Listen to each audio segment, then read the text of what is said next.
আসসালামু আলাইকুম। Driver provider B থেকে বলছি। ভালো ড্রাইভার ভালো মালিক সিরিজ নিয়ে কথা চলছে। ২৪তম পর্বে আজকে কথা বলব। লাইসেন্স সংক্রান্ত তথ্য কিভাবে লিখবেন? তো ড্রাইভিং এর সিভির ক্ষেত্রে সবচেয়ে গুরুত্বপূর্ণ একটা অংশ লাইসেন্স।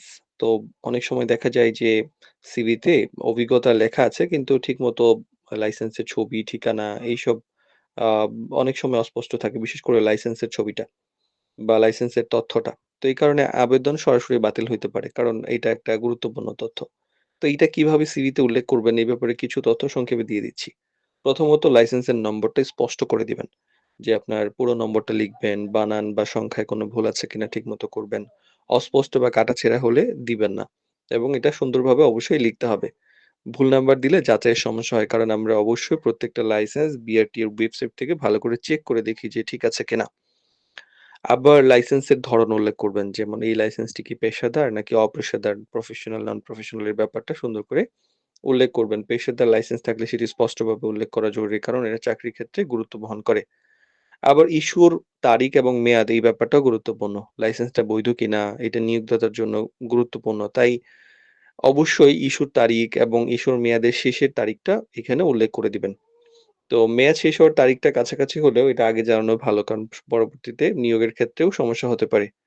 ক্যাটেগরির একটা ব্যাপার থাকে যে আসলে এইটা লাইট না হেভি না মোটরসাইকেল এই ব্যাপারের কিছু তো ক্যাটেগরি থাকে। তো এটা নির্দিষ্ট ক্যাটেগরি থাকলে সেটা উল্লেখ করে দিবেন। যেন বোঝা যায় এটা আপনি কোন ধরনের গাড়ি চালানোর জন্য আপনি বৈধভাবে অনুমোদিত। এবং লাইসেন্সের কপি সংযুক্ত করবেন। এইগুলা তো লিখলেন ঠিক আছে বাট শেষে সিভি শেষে অবশ্যই লাইসেন্সের আপনি যে কপিটা সেটা দিয়ে দিবেন। তাহলে বুঝা যায় যে না এটা আসলেই আছে আপনি অন্যের তথ্য দেননি।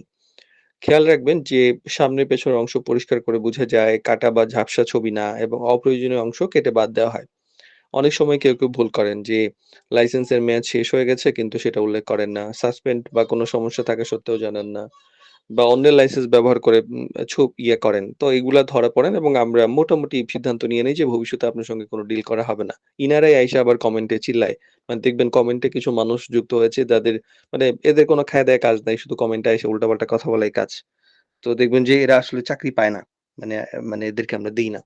তো এটাই হচ্ছে ওদের সমস্যা। আর একটি যদি আমরা ফাইনালি সংক্ষেপে বলে দিই যে লাইসেন্স নাম্বার লিখবেন, লাইসেন্সের ধরন লিখবেন, ইস্যুর তারিখ, ইস্যুর মেয়াদ শেষের তারিখ এবং ক্যাটেগরি মানে এইটা মানে লাইট নাকি হেভি এটা বুঝাইতে হবে। তো লাইসেন্সের অংশটি আসলে সিভির হৃদয়। মানে একটা সিভি ড্রাইভারের সিভির জন্য এটা হৃদয়। তাই এটা মানে ভুল বা স্পষ্ট থাকলে হয় না এবং আমরা যাচাই করতে পারি না। আর যখন যাচাই করতে পারি না তখন সেটা বাদ। তো এই ব্যাপারটা ভালো করে গুরুত্ব দিয়ে খেয়াল করবেন যেন চাকরির ক্ষেত্রে আপনার সুবিধা হয়।